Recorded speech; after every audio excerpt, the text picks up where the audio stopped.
அண்ணா திராவிட முன்னேற்ற கழகம்னு சொன்னார்.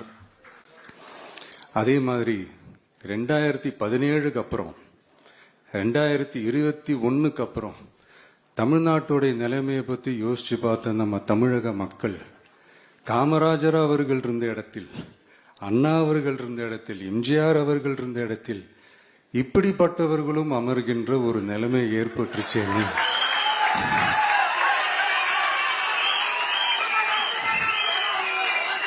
தமிழக மக்கள் கண்ணீர் வடிச்சாங்க. இன்னைக்கு இந்த கண்ணீரை துடைக்க ஆரம்பிச்ச இயக்கம் தான் தமிழக வெற்றிக்கழகம்.